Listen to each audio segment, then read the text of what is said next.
नमस्ते Aquarius, welcome back. कुंभ राशि अगेन करंट फीलिंग्स पे रीडिंग करने जा रही हूँ। करंट सिचुएशन आपके पर्सन की क्या है, क्या एक दूसरे को लेके सोचते हो, आने वाले समय में क्या परिवर्तन है, इन सब चीज़ों पे रीडिंग्स करने जा रही हूँ। होप कि आपको मेरी ये वीडियो अच्छी लगे। कुछ लोग वीडियोस को लाइक शेयर करते हैं, तहे दिल से उन्हें बहुत बहुत शुक्रिया, यही करते रहिए। फर्स्ट टाइम अगर मेरे चैनल पे विजिट करते हो एंड आगे भी जुड़े रहना चाहते हो तो सब्सक्राइब करना ना भूलिएगा। एंड कुछ लोग वीडियोस को लाइक शेयर करते हैं तो तहे दिल से उन्हें हर बार कहती हूँ बहुत बहुत शुक्रिया, यूँ ही करते रहिए। एंड मेरे से अगर कोई अपॉइंटमेंट लेना चाहते हो अपनी पर्सनल रीडिंग्स कराने के लिए तो डिस्क्रिप्शन में नंबर है, do a WhatsApp message, don't call me, message करें, मैं रिवर्ट ज़रूर करूँगी फर्दर प्रोसेस के लिए। चलिए देखती हूँ एंजलिक मैसेज आपके लिए क्या है।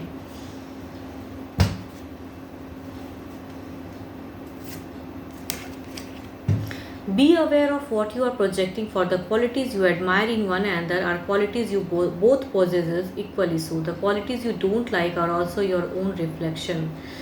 कभी कभी कहते हैं ना कि लोग अगर सेम नेचर के होते हैं ना, अगर आप भी बहुत अकड़ू हैं सामने वाला भी बहुत अकड़ू है तो उसमें कहूँगी कभी नहीं पटेगा। तो किसी ना किसी को थोड़ा सा स्लो होना पड़ता है या कहूँगी शांत होना पड़ता है। तो आप क्या प्रोजेक्ट करते हो अपने पर्सन में, या क्या छवि देखना चाहते हो, कैसा करना चाहते हो, आई थिंक कभी कभी खुद को भी देख लेना चाहिए इंसान को।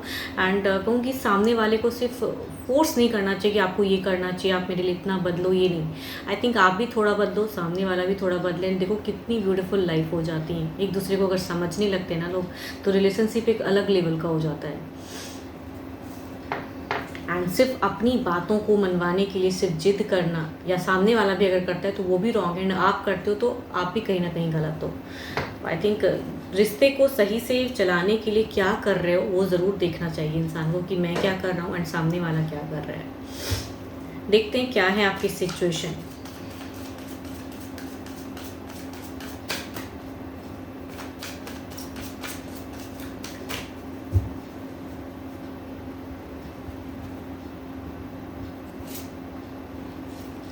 सिचुएशन में अगर कहूँगी काफ़ी चीज़ें आपने एक एक्शन शुरू, कई चीज़ें आपने शायद कही हैं हाल फिलहाल, एंड एक एग्रेशन एंड कई चीज़ें बार बार कहते हैं ना कि सीमाएं, मतलब कहते हैं कभी कभी शायद सामने वाला इतनी चीज़ें लांछन, ये इतनी चीज़ें कह देता है कि आप कहीं ना कहीं उस पर एक्शंस आप चुप नहीं रह सकते हो। बिकॉज गलत सुन के किसी का रहना बिल्कुल बहुत गलत है, ये भी कहीं ना कहीं कहूँगी रॉन्ग ही है कि अगर आपके साथ में कोई गलत करता है एंड आप वो चीज़ों को सुन रहे हो तो आई थिंक रॉन्ग है। तो आप में वो है, अगर देखो आपके सिचुएशन में कहूँ तो एक दिख रहा है कि आपने एक टेक लिया है, आपने कई चीज़ें शायद अपने पर्सन को कही हैं हाल फिलहाल। देखती हूँ क्या है एक्चुअली। Okay, so beautiful. आप तो अपने पर्सन को मतलब हद से ज़्यादा अगर कहूँ तो प्यार पसंद करना एंड पुराने लव को कहीं नहीं खोने देना, खुली बाहों से उन्हें एक्सेप्ट करना। आपने कई चीज़ें शायद कह दी हैं कि या तो शक करते हैं आपके पर्सन तो वो ना करो, या आप अगर किसी के मतलब कहते हैं कि आपके पर्सन अगर कुछ भी रॉन्ग करते हैं तो आप समझाने के लिए ज़रूर कहते हो, लेकिन मीन नहीं है। हो सकता है कभी कभी कहते हो तो सेंटेंस थोड़ा सा रूड हो जाता है, या लेकिन दिल से अगर कहूँ ना तो आपकी सोच में एक लव है, एक रिस्पेक्ट है। तो आप लेकिन शायद वो चीज़ें खुल के कह नहीं पाते हो, या करेक्ट कहूँगी सामने वाले को कन्विंस नहीं कर पाते, थोड़ी सी कहूँगी कन्विंसिंग पावर कम है बिकॉज आप शायद हाइपर हो जाते हो। बट दिल में कहूँगी lot of emotions, lot of love, lot of कहूँगी रिस्पेक्ट है अपने पर्सन के लिए। तो आपकी एक्शन वाइज भी कहूँगी कि आप अपने पर्सन को ज़िंदगी समझते हो, वो हैं तो आपकी दुनिया है, लेकिन शायद सामने वाला उस वे में नहीं करता है। आने वाले समय में की अगर मैं बात करूँ तो आपको लगता है कि पर्सन शायद हेल्दी कम्युनिकेशन शायद नहीं हुई है। आई थिंक इस वजह से आपको लगता है कि कहीं पर्सन मेरे से और डिस्टेंस तो नहीं बनाएंगे, बिकॉज देयर इज़ अ कहूँगी 4 of cups and the 8 of swords. मतलब कुछ भी एक्शंस या अब अगर कुछ करूँगा या करूँगी तो शायद पर्सन कुछ डिस्टेंस बनाएंगे। लव ऑफर में कमी आपको लग रहा है कि रिजेक्टेड सा, एंड आप कहीं ना कहीं एक कहते हैं ना कि रिश्ते में कहीं ना कहीं खिंचाव सा है। तो कभी कभी ना वही कहते हैं ना कि कम्युनिकेशन अलग वे में हो जाती है, लेकिन लोग उसको दिल से नहीं कहना चाहते हैं, तो भरवली कुछ चीज़ें कह देते हैं बट मीन नहीं है, या कुछ समझाने के चक्कर में, या कभी कभी गुस्सा आता है। बिकॉज आपकी सिचुएशन में कुछ तो एक गुस्सा है, एग्रेशन है जो एक फूटा है। आई थिंक आपने भी टिट फॉर टैट दिया है, जम के कहूँगी रिवर्ट किया अपने पर्सन को, एंड इसी वजह से कहूँगी आप उदास हो। अब देखते हैं इधर क्या है। आपके पर्सन की क्या है सिचुएशन।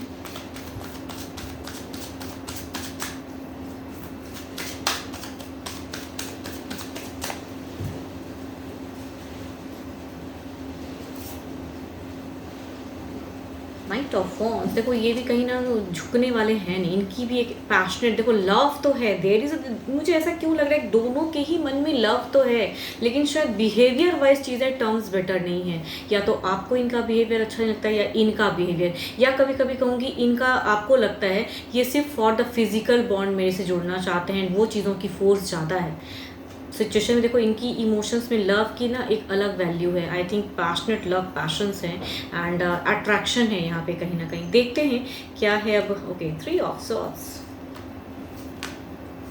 देखो ये शायद आपसे एक पैशनेट लव करते हैं, जब वो लव इन्हें नहीं मिलता है ना, देयर इज़ अ कहूँगी अनहेल्दी कम्युनिकेशन। शायद आप इनसे प्यार तो करते हो, लेकिन आपके तरफ से मुझे ऐसा क्यों लग रहा है कि कुछ कमिटमेंट इश्यूज़ हैं, लेकिन आप वो चीज़ समझते नहीं हो एंड आप उनको, बिकॉज शायद ये कहीं ना कहीं एक रिश्ता अलग लेवल का रखना चाहते हैं आपसे, एंड कई टाइम से इन्होंने शायद मेहनत भी किया है, लेकिन वर्बली कम्युनिकेशन आप दोनों के बीच में अगर कहूँ तो अभी भी हेल्दी है, पास्ट में भी हेल्दी हुआ है, मीन्स हार्ट ब्रोकन वाला, एंड रीयूनियन भी होता है। मैं ऐसा नहीं कहूँगी, बिकॉज पर्सन भी कहीं ना कहीं मिस करते हैं, लेकिन ये अपने जगह पे राइट है, इनको लगता है ये करेक्ट है, बिकॉज यहाँ पे किसी ना कहूँगी लव पे एक तीसरा पर्सन प्रेजेंस है, थर्ड की प्रेजेंस दिख रही है, या तो आपके तरफ से या फैमिली मेम्बर्स बोलते हैं उस चीज़ों को लेके, या कहूँगी आपके लाइफ में कोई है जो भी है तीसरा। आई थिंक थर्ड मैटर नहीं करता है आप दोनों के लव के लिए, दोनों को ही कहीं ना कहीं लव है, लेकिन यहाँ पे अगर कहूँ तो मुझे लव होते हुए भी अंडरस्टैंडिंग प्रॉब्लम है, कम्युनिकेशन सही से नहीं है, एंड कुछ धोखा होता हुआ दिखता है, या कहूँगी किसी को एक को लगता है कि जस्ट फॉर द फिजिकल रिश्ता है हमारा एंड इससे ज़्यादा कुछ नहीं हो सकता। तो ना तो ये झुकने की इसमें है एंड ना आप उस हद तक इन्हें समझने की कोशिश कर पा रहे हो। शायद कहीं ना कहीं कहूँगी यहाँ पे लव तो बहुत है, मिस भी बहुत ज़्यादा करते हो, रीयूनियन की भी बहुत ज़्यादा, एक्शन वाइज कहूँ ना तो इनकी अगर सोच में कहूँ there is a reconciliation bond, लेकिन कम्युनिकेशन बिल्कुल ही वर्बली कहूँगी अच्छी नहीं चल रही है। आने वाले समय की कहूँगी there is a options, desires, कि इनको लगता है कि अभी भी रिश्ते में कुछ चीज़ें हैं जो आप कम्युनिकेट करोगे, कुछ ना कुछ जोड़ोगे। आई थिंक आने वाले समय की इनकी सोच है, या कहूँगी ये कन्फ्यूज होते हैं पर्सन, लॉट ऑफ ऑप्शंस में कहूँगी स्टक होते हैं, तो कुछ डिसीजन इनके लिए भी लाइफ में क्लियर नहीं हो पा रहा है एंड आप भी सही से क्लियर नहीं कर पा रहे हो। तो दोनों की आने वाले समय की सोच कहूँ तो कन्फ्यूजन्स हैं, मतलब आपको भी लग रहा है कन्फ्यूजन्स, इनको भी लग रहा है कन्फ्यूजन, तो दोनों की एक चीज़ें तो सिमिलर है, कहूँगी बिहेवियर में भी बहुत हद तक सिमिलरिटीज़ होगी, तभी कहूँगी यहाँ रिश्ता सही से चल नहीं रहा है, कोई किसी से झुकने की है नहीं सोच। चलिए देखती हूँ क्या है, ओवरऑल में देखते हैं क्या है।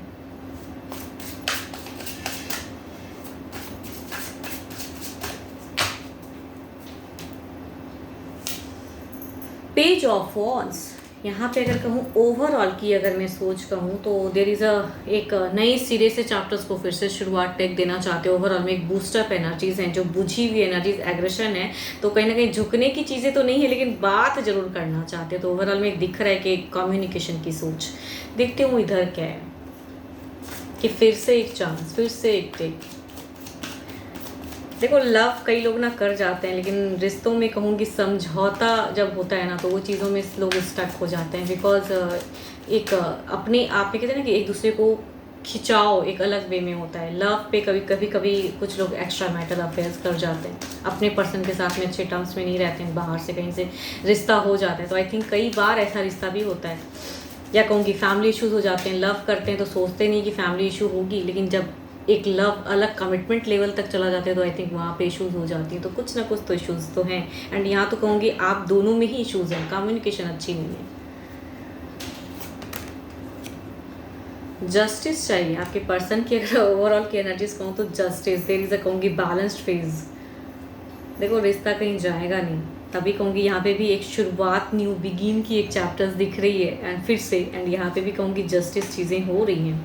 देखते हैं आने वाले समय के स्वरूप में क्या परिवर्तन है आपके तरफ में। पेज ऑफ वॉन्ड्स को क्लेरिफाई करके देखते हैं। पेज ऑफ वॉन्ड्स,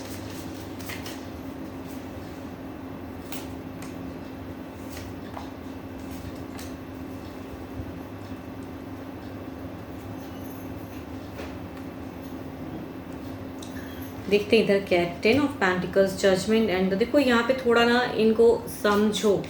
यहाँ पे अगर कहूँगी आपके लिए गाइडेंस के रूप में चीज़ें दिख रही हैं कि कम्युनिकेशन करो ना, तो थोड़ा सा समझौता में कहूँगी समझ की ज़रूरत, हाइपर नहीं होना है, चूज़ी नहीं होना है। थोड़ा सा कहूँगी अगर ये कुछ बोलते हैं तो आप थोड़ा शांत भाव से कभी सुनने की भी कैपेसिटी बढ़ाओ।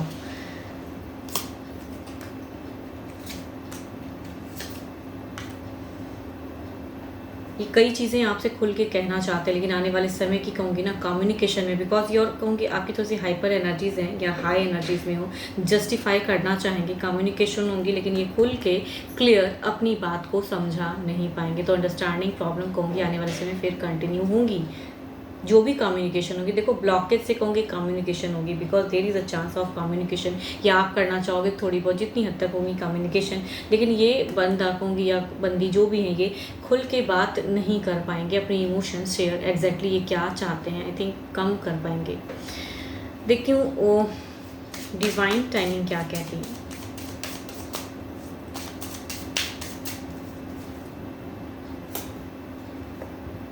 Surrender to the divine timing, ऊपर वाले पे छोड़ दीजिए एंड थोड़ी सी अंडरस्टैंडिंग बढ़ाइए। स्टिल कहूँगी कि जो प्रोजेक्ट जैसा करोगे, अगर आप हाइपर होगे तो यहाँ से भी कोई झुकने वाला नहीं है एंड चीज़ें और स्टक होंगी।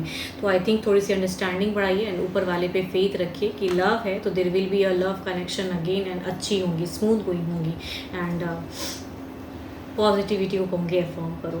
एंड 12 के 12 राशियों की एनर्जीज हैं, जिस भी राशि के आपके पर्सन हो डजेंट मैटर। अभी के लिए तो इतना ही, जल्दी मिलूंगी मैं नेक्स्ट वीडियो के साथ में। Thank you, stay blessed and stay connected with me.